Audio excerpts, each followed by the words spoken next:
Well, hello everyone. I'm here today with my very good friend, Tony Rodrigues. And Tony Rodrigues is known for, in the whole world of disclosure, in the disclosure community, for having been taken on Ceres, the asteroid Ceres, well, the planetoid, because it's quite a big planetoid, as a slave for the Dark Fleet. But not only, Tony has testified of many experience that arrived to him. And he wrote his first book, Ceres Colony Cavalier, in 2021, where he tells all about this testimony.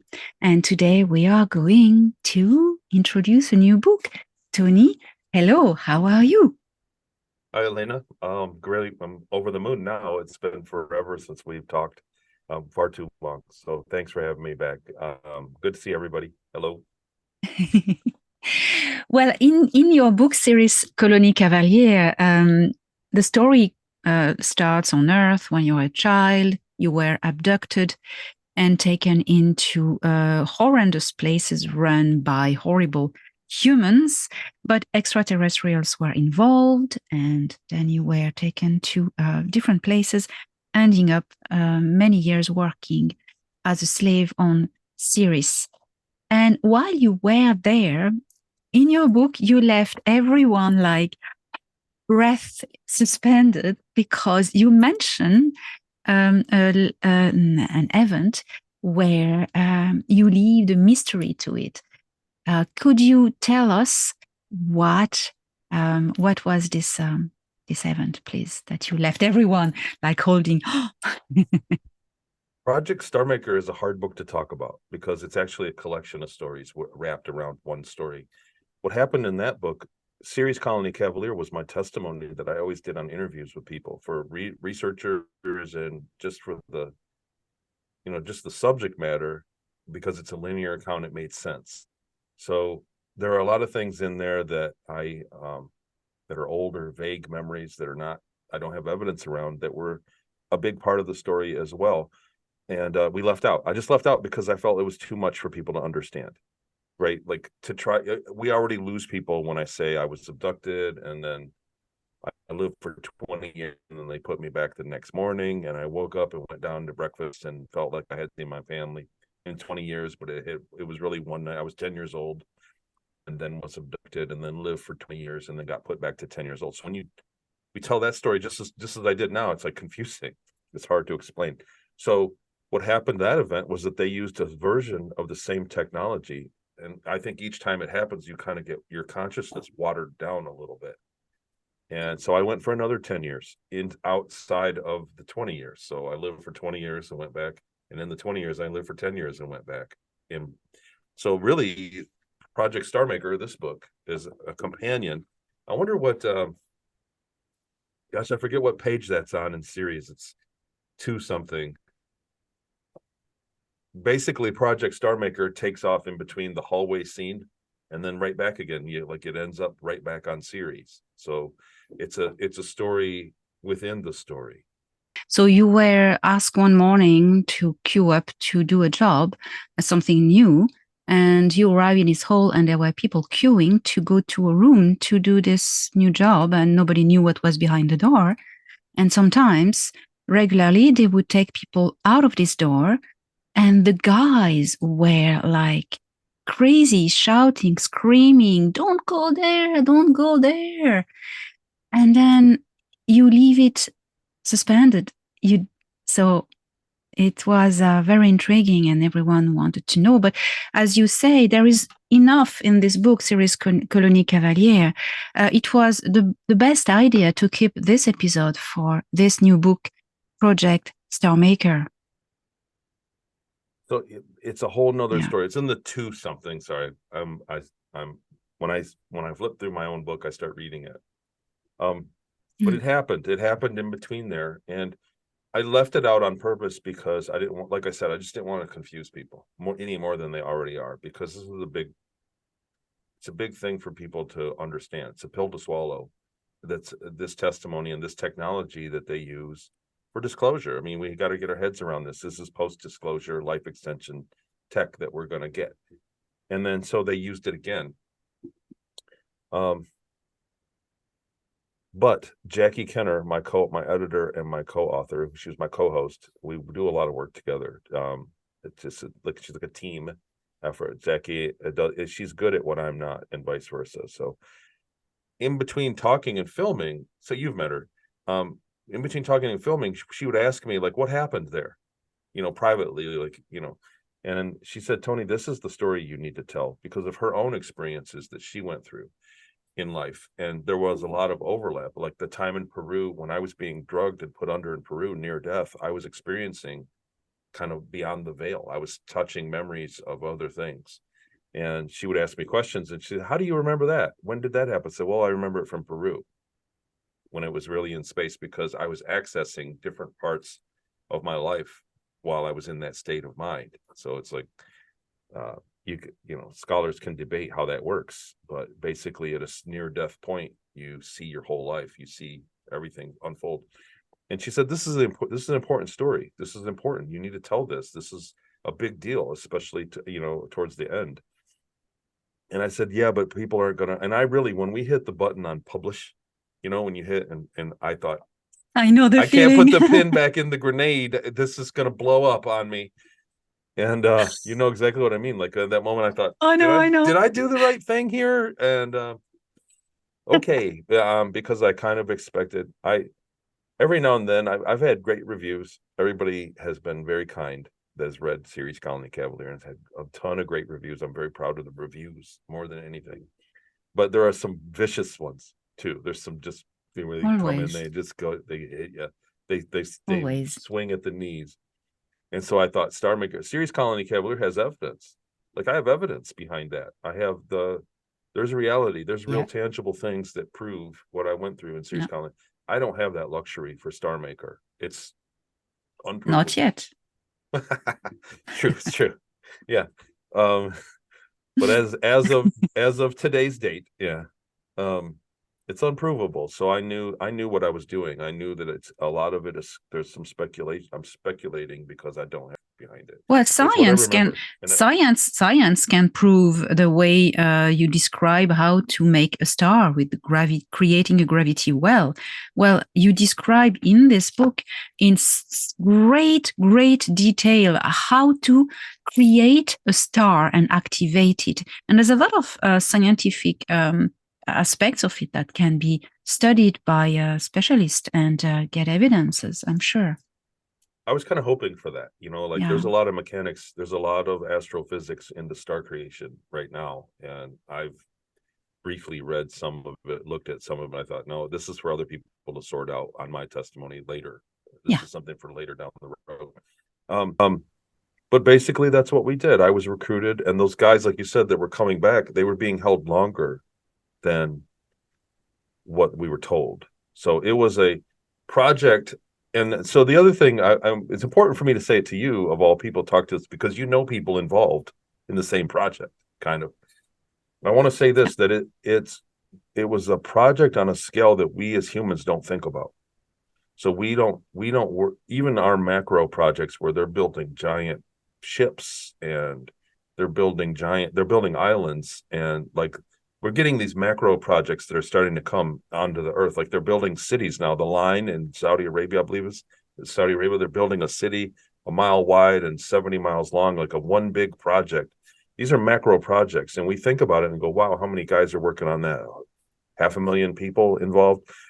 This was an organization that had billions of people. And if I'm calling them people, they're different ETs, it was spanning a galaxy and into the next galaxy. This is a corporation that's building rings and planets and stars and macro objects, big space stations. They were building big things. I couldn't the best I could remember the name, and we just we fudged. I'm not really good with any of the names of the ETs or anywhere. We fudged. I just called it the Bureau because loosely translated, that's kind of what it meant. But they were a huge organization, and the particular project, the star that they were building, it's NGC 595. It's the one behind the Whirlpool galaxy. There's the M51 Whirlpool. There are two galaxies. It's the one behind that. is where we built that star. And NGC 595, I need to. I think it's that one. So it's the Whirlpool galaxy. It's the M51 Whirlpool. And it was the one behind it. So in that galaxy, they were building the star because there's a low, I was told that there was a low amount of star formation, that galaxy was basically in terms of building stars, it was unhealthy. And so they were trying to they had a bunch of material that they were building stars, and that was a big deal for using the energy and then building a habitable ring around their stars was what that civilization was doing. So they hired the Bureau and they come in and do this. Well, I want to say that, I was a slave labor on Ceres, so they had classified us all as prisoners. So I wasn't a prisoner when I went in. I was kind of misplaced. But basically, the guys that they were taking for slave labor, they were getting from the prisons. At least that's the impression I got from a few remarks. So people that are in prison that commit a crime, they tack it onto their secret punishment.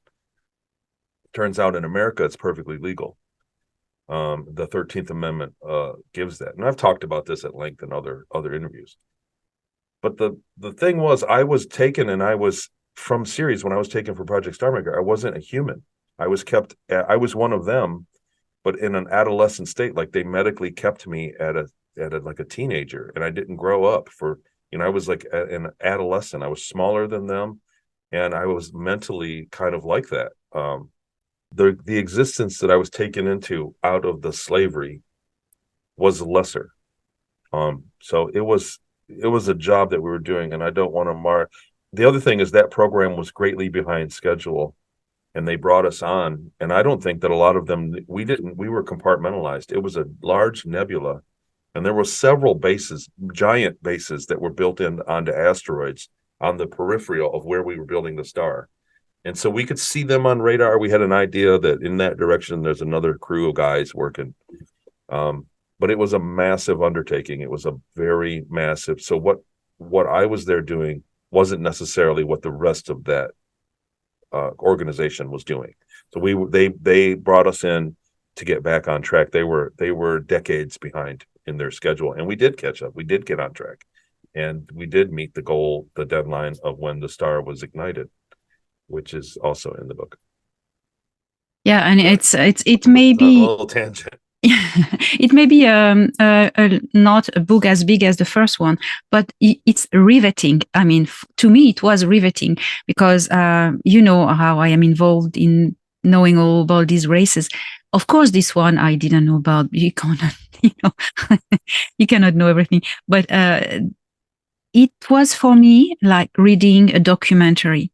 It's a documentary on this particular culture and this particular corporation that's somewhere else in another galaxy. And it's fascinating. I mean, you learn so much. It's like really reading a documentary or watching it because it's so well written that you see the images right there. I want to say that. Thanks. Well, I've got to give my hat off. Jackie is the editor that she takes my sloppy writing and makes it more readable. So that's what she does. She's been a big help on the books, and we're working. It's a trilogy. There will be another book. As far as the documentary side of it,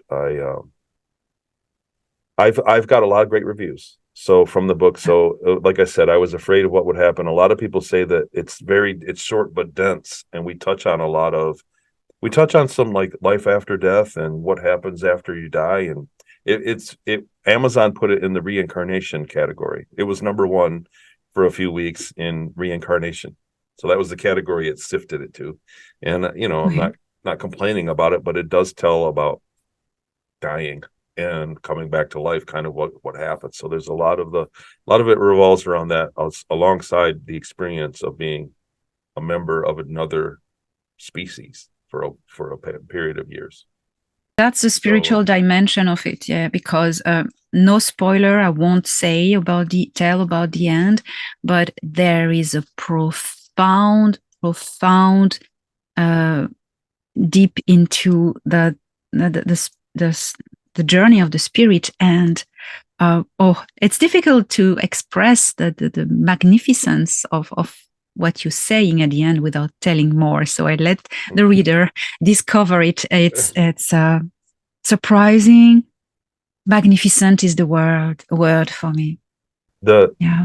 So I don't talk about it in interviews, and I was on Dr. Sala's show. I was on Exopolitics, and some of the reviews, people kind of they were like, just tell us that. He asked me specifically what happened, and I said, I don't want to ruin it for the reader because it spoils the whole story. You're only going to get that experience once.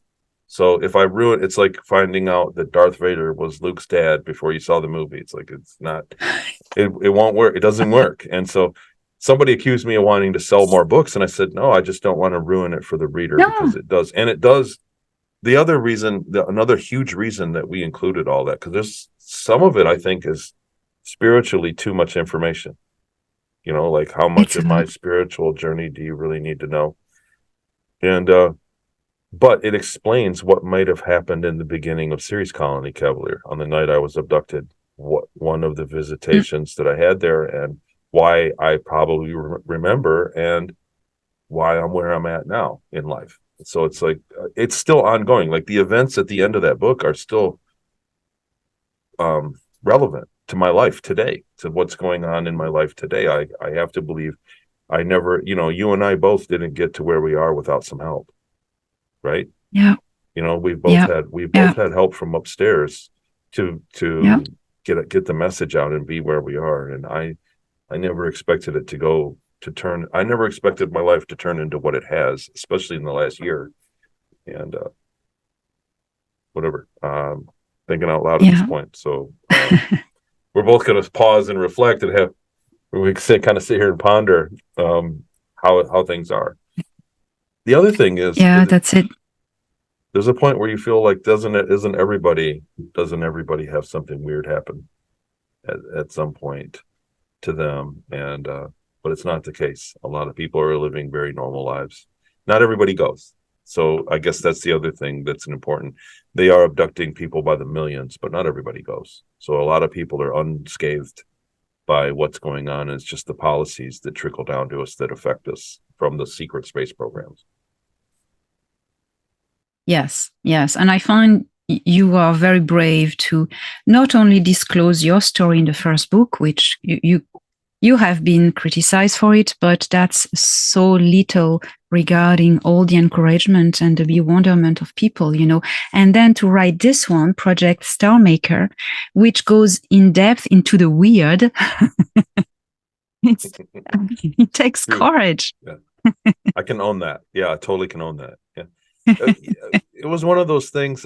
My very first interview actually was with Dr. Sala in 2016. And I sat down and he asked me, he said, do you want to use a different name? Like, do you want to make up an alias?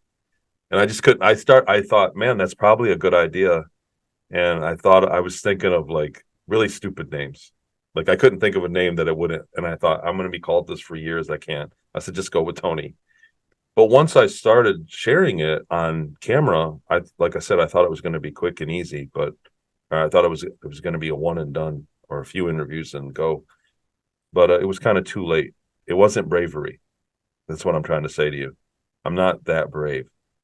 It was ambition, or maybe you know what I mean. I was a little reckless. I was more reckless than brave in my testimony, and I'm stuck to it. So it's hard for me sometimes because I've had such great response from telling absolutely personal things that I kind of think I do it too much. It's hard to keep a secret from me, put it that way. I just blurt out things all the time because I've gotten such great responses by being very open and honest about things. So so far hasn't really bit me in the butt too badly. It's worked out. Being transparent and honest has actually been. I know that there are situations where it's not for everybody, but for me, it's worked out quite a bit. And that's what that book is. The next book, I'm going to do a quick little plug, is going to be basically, please. The third book should be much longer, and it's going to be the story of the moment that I got my memories back. So there was a moment where on one day at the time I was a taxi dispatcher. I worked at home. and I had my kids. I was on Maui, beautiful home I had, and I set up. I had an office in the garage, and I would run the cars on the. People would call me, and I'd call a cab and send it to them, and I was doing that, and that was my life. And then one day, all the memories came back for what happened, and that was the end of that life. And it was like overnight. In one day, I remembered working in space on a spaceship. I remember technical knowledge. I remembered what happened in Seattle. I remembered living in Peru, and it all came back to me in one chunk. And so the third book is going to be that actual autobiography of the calls I made, the people I contacted, the things. There's a lot of drama that goes on behind the scene. Let's face it. You know as well as anybody that behind the scenes, we know things that the audience doesn't know, and there's a lot that goes on. Oh yeah.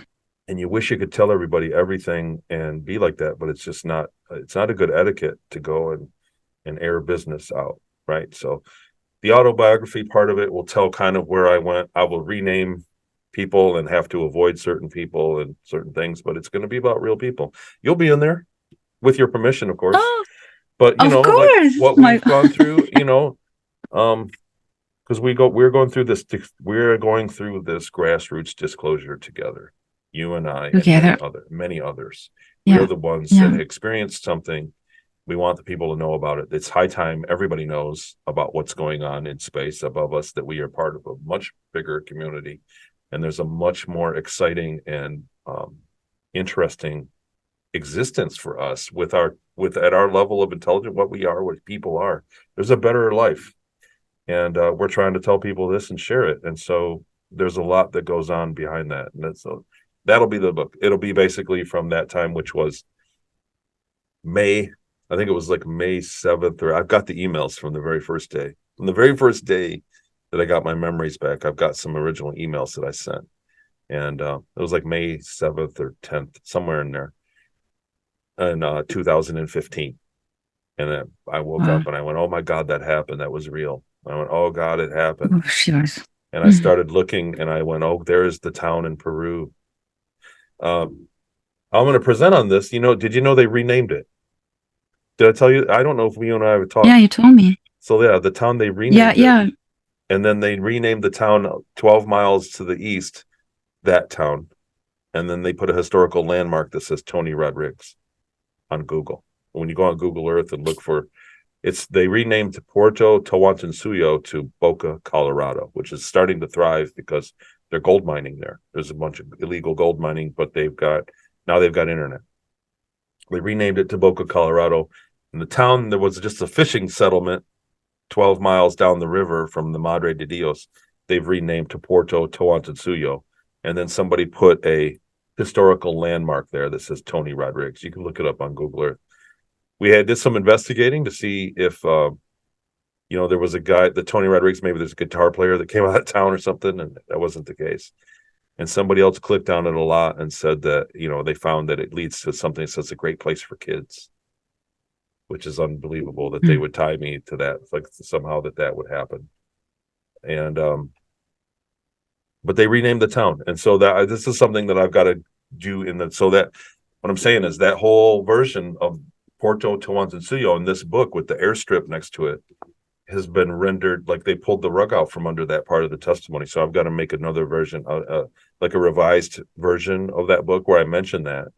And then, in the third book, I'm going to go over that because that's evidence in itself as well. Yeah. So there's a lot of evidence. There's got to be people still alive in that town that remember me being there. And so that proves a lot of things because I can still account for all of my time in Michigan, my family and friends. So I've never been there. So that's a big development in my testimony, and the testimony of this technology is saying that these things exist. Like, how could I have been in two places at once? And what that does. So it proves it for me. It proves it for everybody that's real.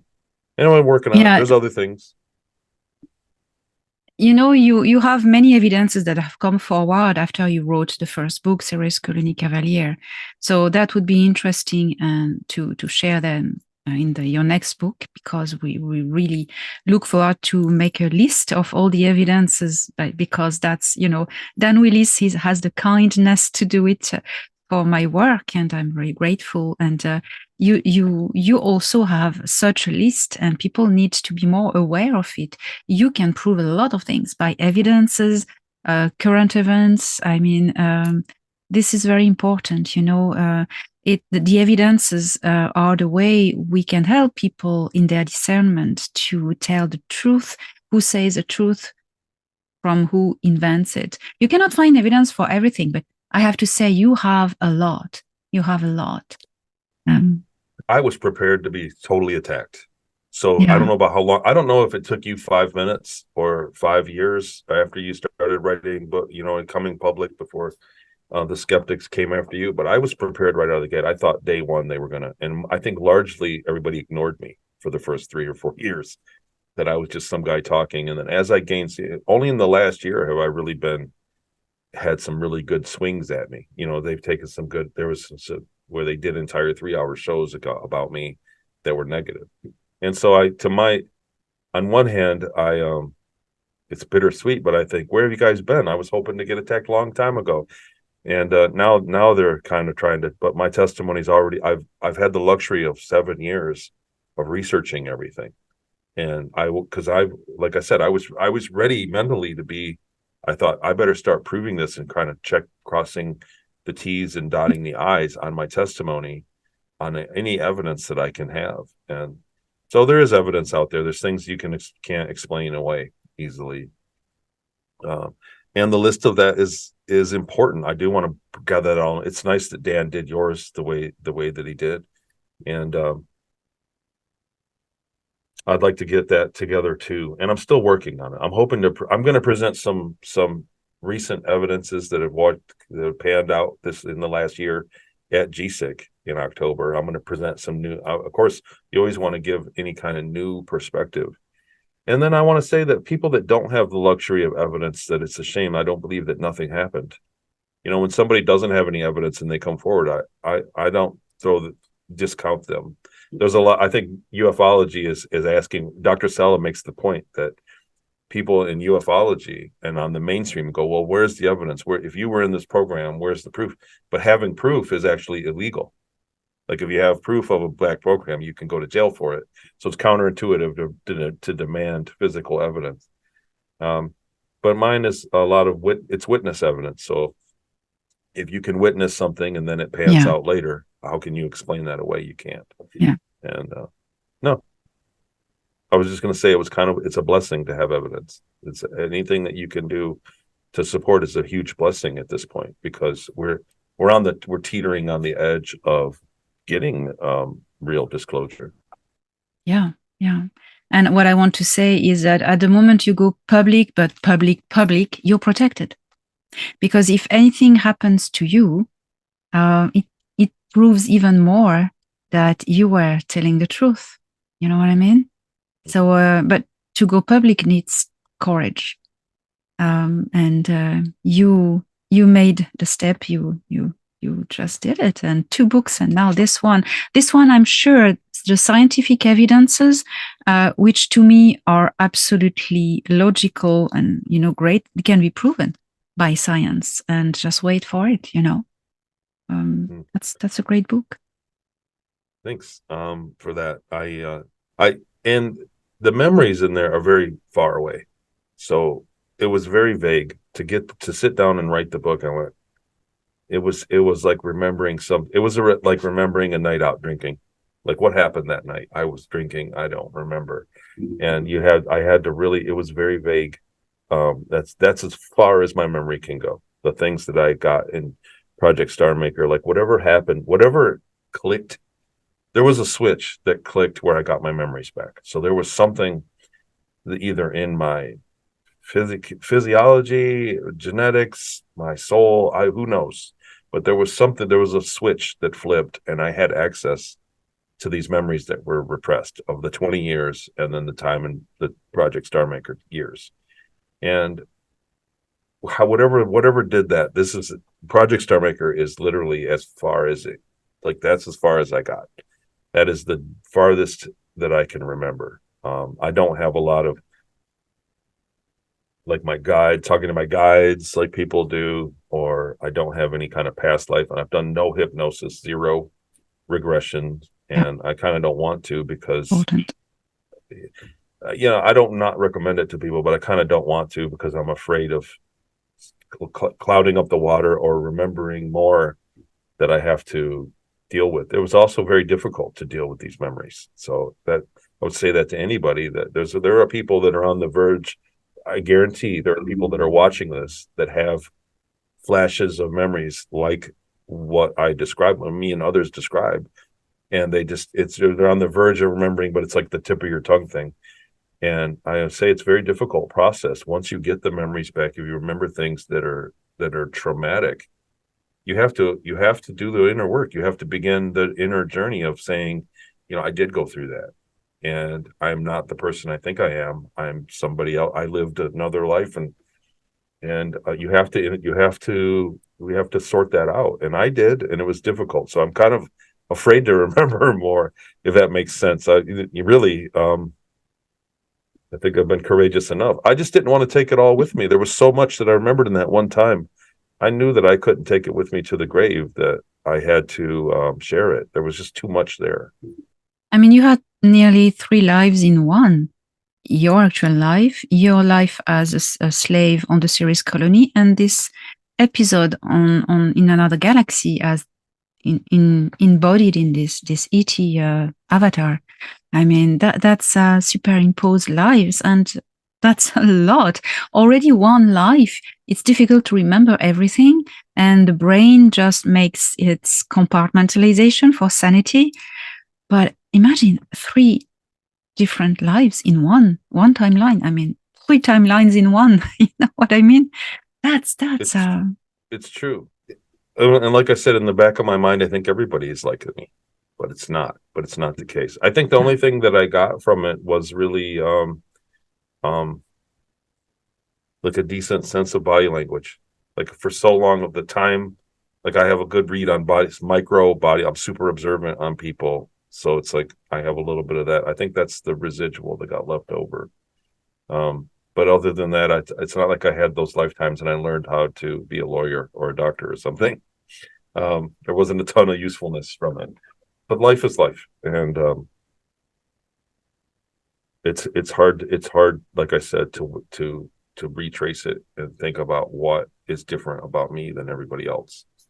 So, man, I'm thinking about deep thoughts now. I knew I would be. yeah, of course, of course, of course. And I want to make the point that it's very interesting because everything you remember, it's from vivid memory. You never did any hypnosis to help because you know the way, because you've experienced the way of doing this by yourself. And I think it's the healthiest way. And you created a recall course, which is available on your website. And I think I know a bit about it. You spoke to me about it. And I think it's excellent, excellent. And I could experience it for myself. I had an episode I wanted to remember, and you showed me the process and you helped me, and I was like, wow, this thing is working. So I recommend this to everyone who's listening. The recall course on Tony's website. So that course, I'll just explain a little bit, is not hypnosis. It's more of exercises that you do every day. So brain, we just don't use long-term memory as much as a short-term memory. So it's about getting a fragment of your long-term into that short-term box, and then your mind can get more. It's about getting more memories from one that you don't remember what's around it. I recommend the course is a great thing to do prior to a hypno regression. So if somebody wants to do that, my course is a great setup. Do that for a few months and then do your regression. I think it's better off. We're working on this. So we talked a little bit off camera, Elena, but my time in Inyokern that I think is quickly set through the book, the first stop in the book was in a government classified program for remote viewing and remote influencing, like they were experimenting, and it was an offshoot of the Project Grow Flame. There's a lot of evidence around that got declassified. So I started researching it and going back into those like advanced meditative states and looking at like they dovetailed work from the Monroe Institute, out of body research. And the more I researched it, the more I thought, man, this is useful. I need to do this. And we were talking about it on my show Talks with Tony, and we started a group. Tier 3 is ultimately a remote influencing group. And we did that, and we started doing remote viewing as an exercise, like just for the fun of it. It really is kind of, there really is a fun aspect to remote viewing when you kind of, everybody has a target, a blind target, and then you reveal the target and everybody sees that they really saw something accurate. So I started those groups, and we did it. We're doing a series that's going to work just like we call it the Purple series. I had the background the whole time, I think. And it's how to do the remote influencing. So it's a series of 7 episodes, 7 episodes, and it tells about how to go through your cleanse on your body, your health, regulate your health, these things, supplements and things that can help you be better at it, and then finally how to meditate and go into that. It's like a resource. That's gonna be a teachable course that's like the memory course that it'll go live, I think, next week. Even we've been working on it recently, and so we call it the Purple series. But it's how to do that. It's how to do remote influencing. So, and by this I mean you can heal people, you can remote view, you can change things. If your life is going in one way, you want to change something major about your life.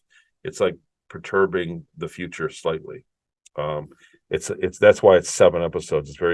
There's a lot of complexity to it. So it's not something you just do one half hour meditation and then there my life, now I'm going to be a millionaire. It doesn't work like that. There's some complexity to it, but it is founded off the science from the Gateway document. I keep a hard copy with me at all times and read it. There's other declassified. The more I research into it, the more that there's work is built upon it, and not a lot of things that tear it down, even though I think mainstream science wants to tear down all of the work from that the Gateway Project did and uncovered. But I've had great luck with it. I started a remote view group that we meet every Sunday and we do blind targets every week, and it's stunningly accurate. We beat the 1 in 250,000 probability every single time. I have a scoring system. Wow. And I'm working with other people. I've been fortunate to talk to Dr. Courtney Brown over the phone once, and I've talked to Aziz, his son, and really we traded a lot of information and learned. And there are other people that do remote viewing. We're kind of looking at all the ways of remote viewing and kind of going one at a time through them and learning it. And it's anybody can do it. It's shocking how accurate people are. Sorry, I'm on a little Yes. tangent. That's my plugs for my website. A little Oh, tangent. absolutely. I was going to ask you anyway, and the links are all in the description, guys. That's something I wanted to, a personal testimony I want to bring about this book. I knew you from internet. We've done a few videos together, but then we met at the first JSIC in Orlando in October 2022. And we met physically for the first time. And it's like we've known each other for always. It was very, very nice. But as we met, we literally spent the rest of the day chatting, and the world just disappeared around us.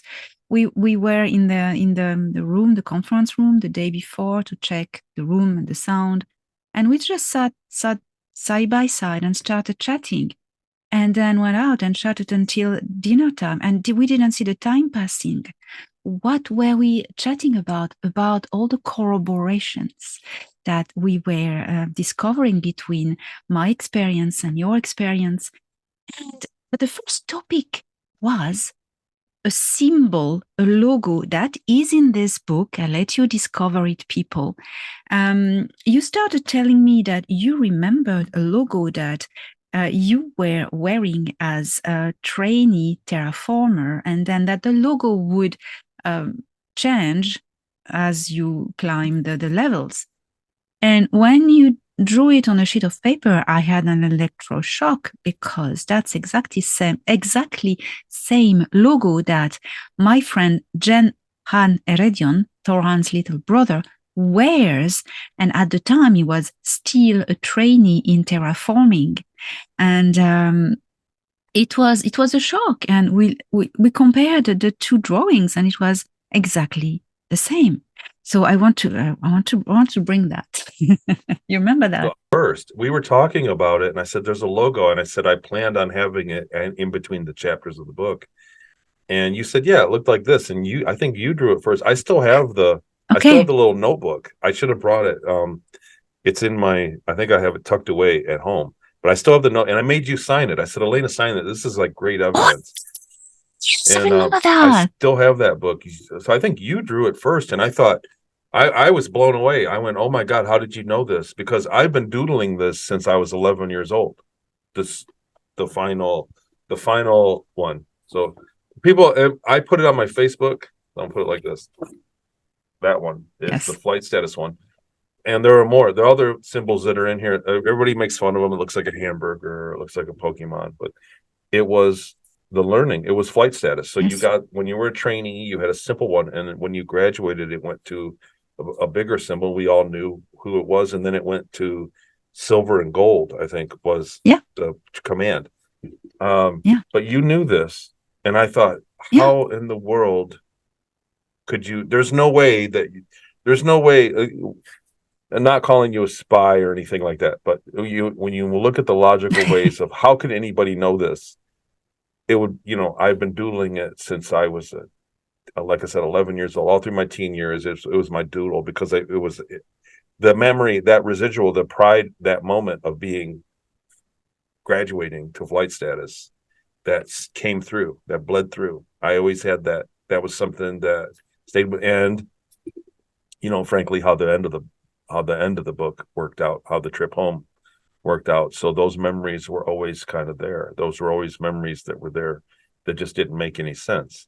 But for you to draw it with the accuracy that you did, and before we air this, I'll go home and get some pictures and send them so we can show your original drawings. It's you.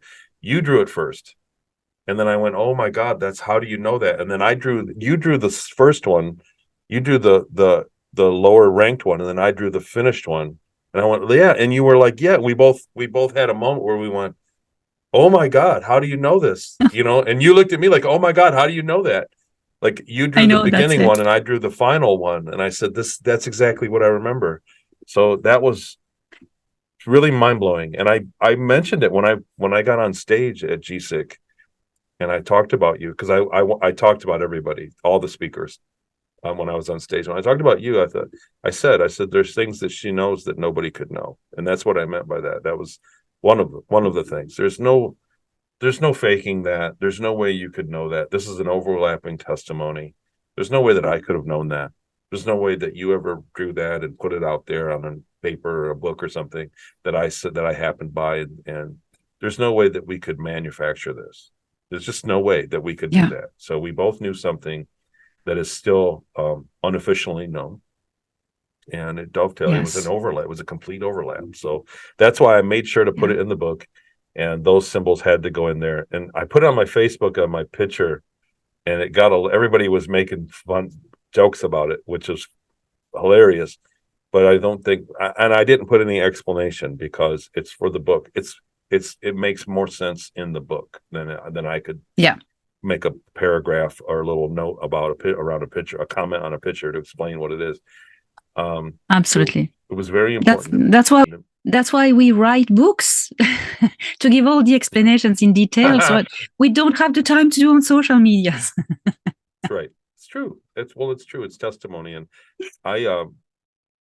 people recommended me to write a book. I'll say this to everybody too. I bug everybody I know, write a book, because that's the hardest thing to undo. You can go on YouTube all day long. You can do videos all day long. In a flick of a switch, they can just delete it all. A book, they can't undo it. They can't go into every single house and pull the book out and throw it away. So everybody has to write a book. I hadn't planned on it, but I'm very happy that I did.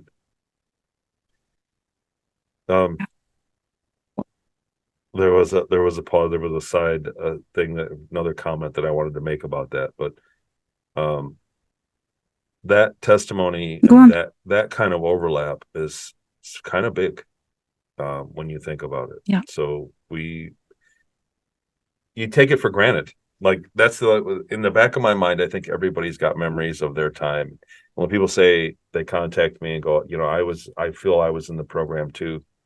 And I ask a few questions, and I just think that everybody's got the clear memory, but very few do. But I believe anybody that has the courage to step forward and say that they've been through something has probably been through something. I think that there are a lot of people with their memories, and even me. I'm the first to say, if I don't remember it exactly how it was, if my memories are proven one way or the other, like, I'm fine with that.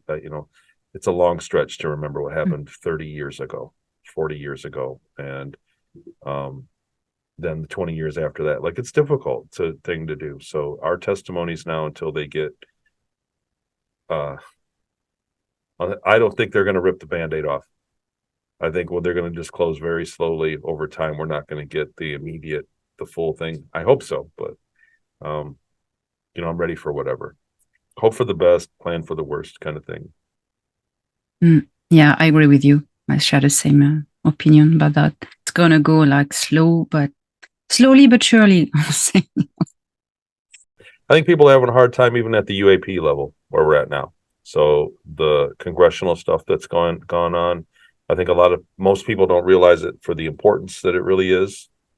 The same way that the space race, most people go, why go to space? We haven't even fixed our problems here.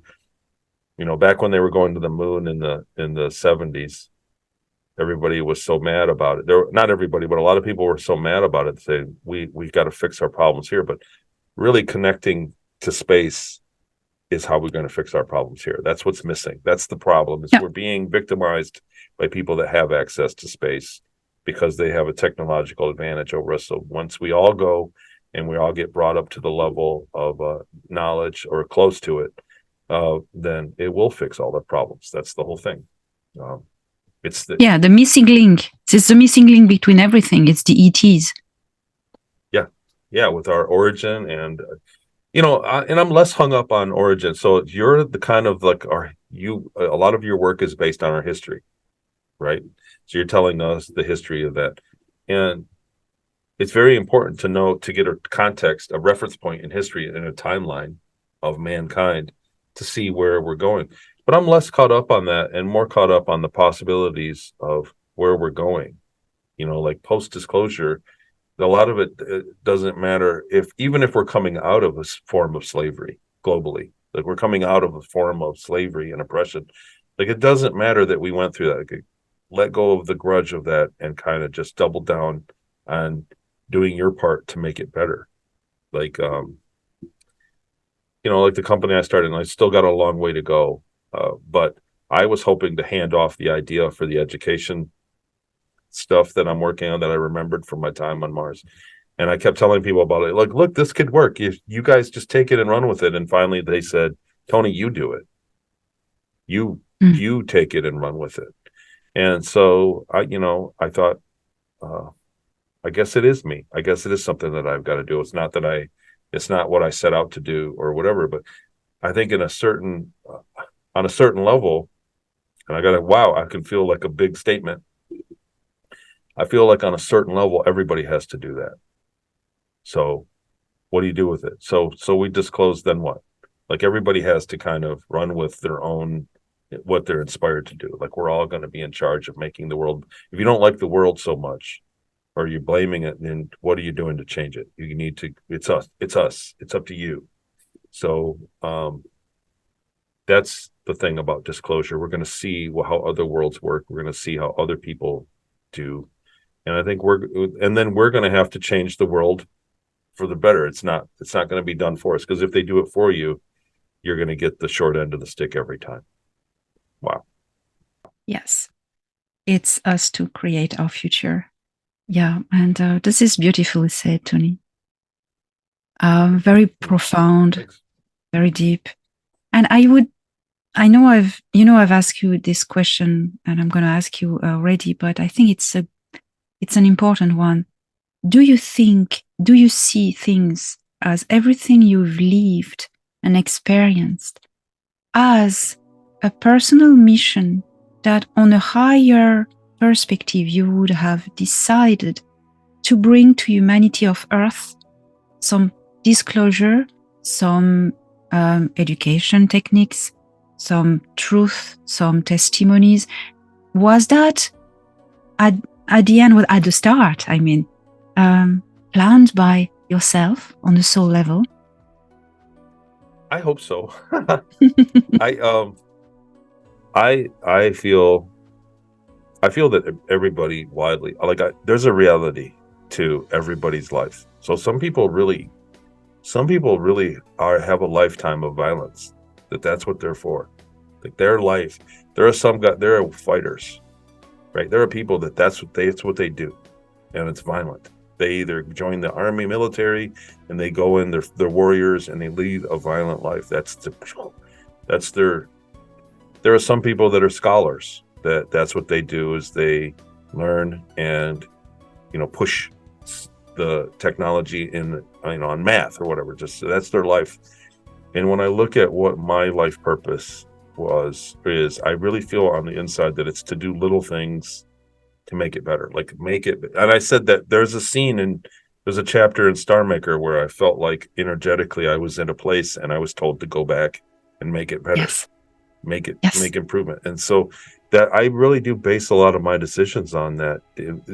But I said that's me, and we're all on different callings. And so I don't want to tell other people to live my life for me in that same way that I understand that people have to live their own life for their own purpose.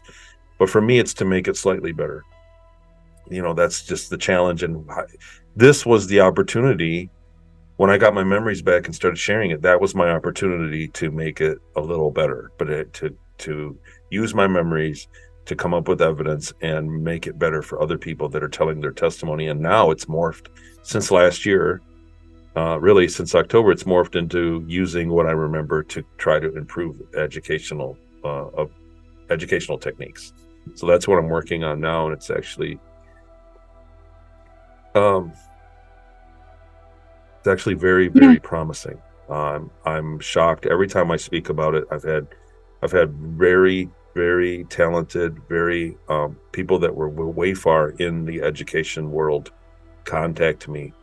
And I've had the road raised to my feet with every step of the way of this project. So there are things helping me that I don't understand, but it's well beyond luck. So I'm getting help. Put it that way, from something, because it's part of your mission and the application of all your experience to help humanity and especially children. So to remind the audience, of people who do not know, never heard about this project, how would you present it? Well, so to people like us and like the audience that are watching that are aware of the subject matter. So I can't present it to the corporate world and say, look, I was abducted and they put me to school on Mars, and I learned how to do ship maintenance through a software and a learning technique that ETs put me through on Mars.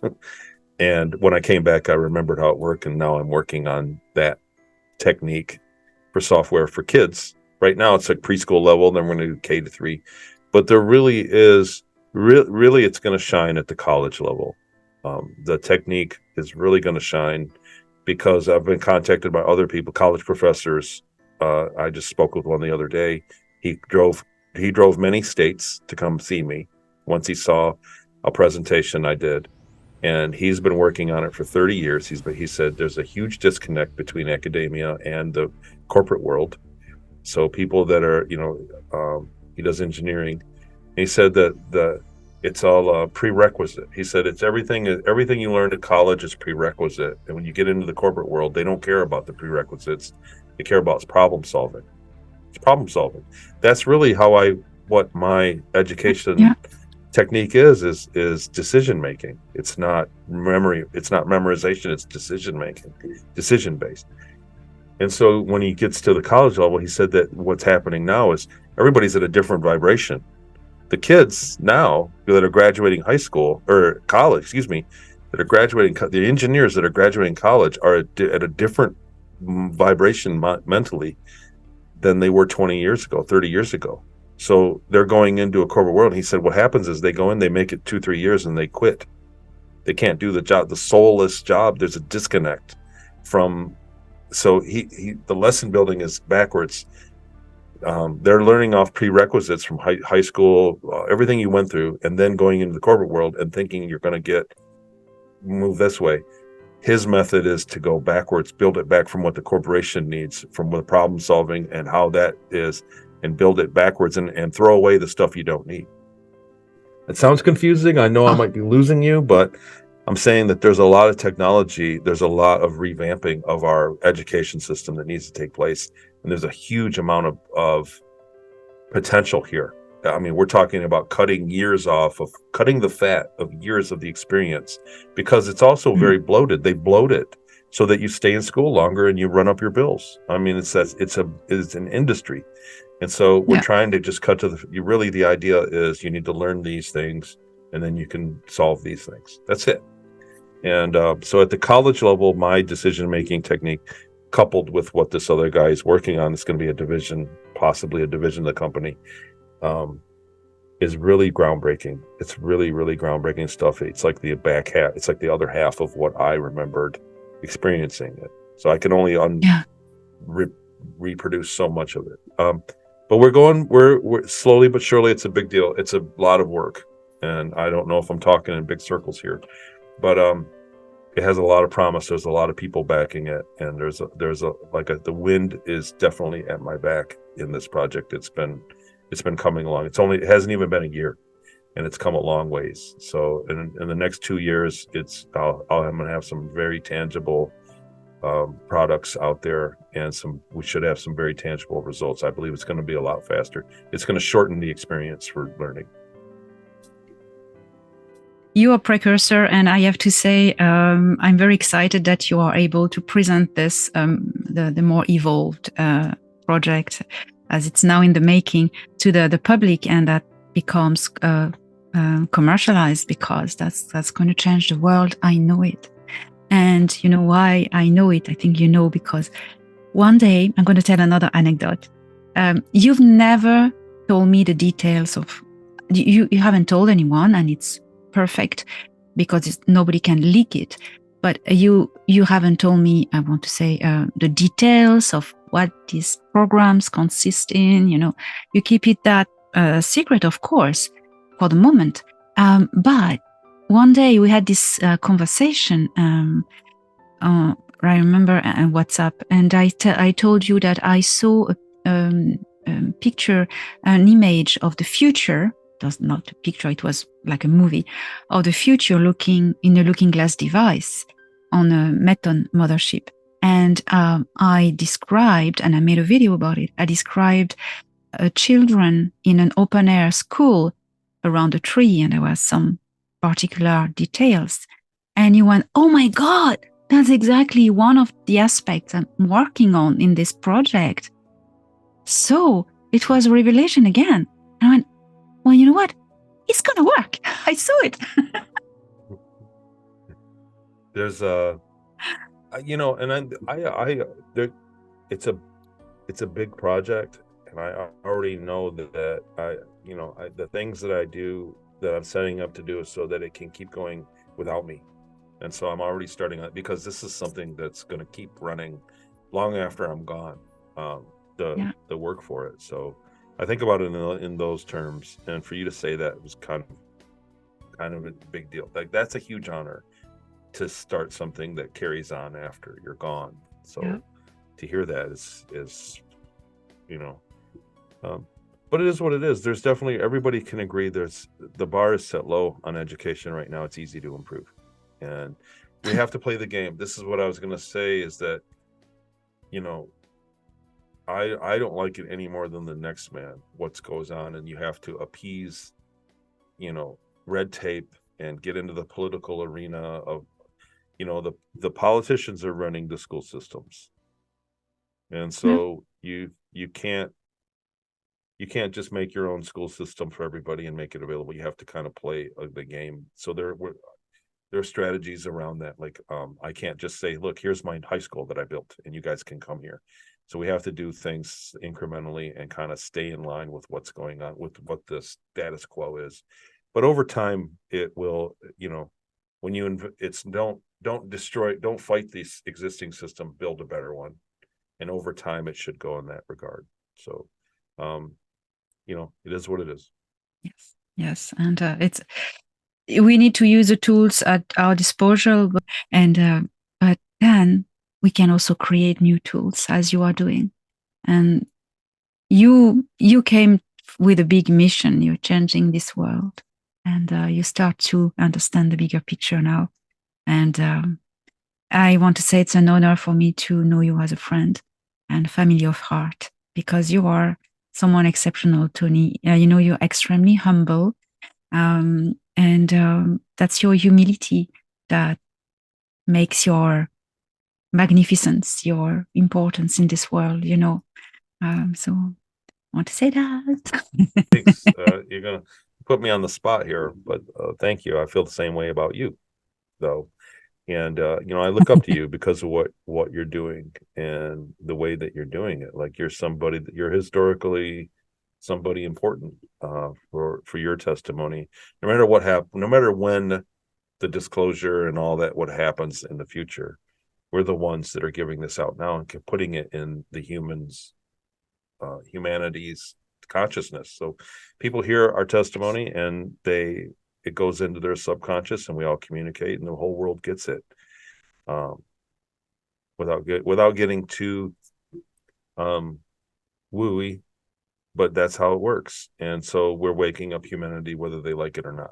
And it's very important. It's high time we kind of let go of the idea that we're stuck here on this planet and this is all we have. So thanks for the compliments. Anytime somebody compliments me, I don't know how to take it. I really don't. So the same. So I'm like, oh. Listen, that's been a true pleasure to talk to you about this book, and I wanted to, I wanted to wait to read it before interviewing, and I've listened no interviews of you about this book. I wanted to be really like emotionally new, and fresh, and I was crying at the end. Not because it was sad, it's happy, but it's beautiful. I had tears of beauty because the intensity of the emotion is beautiful at the end. So everyone, I recommend Project Starmaker by Tony Rodrigues and Jackie Kenner. And this is really something to have in your bookcase, and read it again, because it's great. I love it. And thank you, Tony. Thank you. Thank you. Tears of joy, I'll take it. I think it's a fast read, but it's dense, and thanks for that. Yes. I hope people that read it like it. I was afraid that it would go over a lot of people's heads, and so far it hasn't. So it was just me. It was my fears. So thank you so much. Thanks for having me, and we'll see. Hopefully in the next year I'll get the third one out. So I haven't really started working on it too hard yet, but it'll go fast once it begins. Yes, and it will be a great one again, with all more evidences, and so I look forward to that. No, I was going to say that I think there's a lot of things that people are unaware of that the third book will make people should be aware of. That's all. I think it's going to help, because we're our own community. People that are watching, we're our own community here, and everybody's kind of aware of what goes on, aside from the mainstream people that are just discovering this stuff for the first time. And I think people in the community have been watching for a long time will get a lot out of the third book. So. Yes, looking forward to this. And I will drop all the links to where to find your two first books and your website, so people read the descriptions. Everything is in there. Tony, thank you very much. A last word for the audience as a guidance for these times, please. Well, just hold on to your hat. The next couple years are going to see a lot of change. I think the status quo is rapid change. The world is rapidly changing. There are major events that are going on, and so I'm just playing my part. And from my perspective, what I can do, I would love for everything to change overnight and us to have access. I would love to just be able to tune in on the TV and see what's going on the back of the moon. But baby steps. So, but I think the coming year there's gonna be a lot of good developments, and hold on to your hat, and thank you, Elena, for what you're doing, for all the info that you give us, because you're our contact with what's going on up there right now. It's very important. So this is the groundwork where we're at now, learning the stuff on this level is the groundwork for for the world to come. So it's a big deal. Tony Rodrigues, thank you. Thank you for being who you are. Thank you for everything. Project Starmaker, guys, it's great.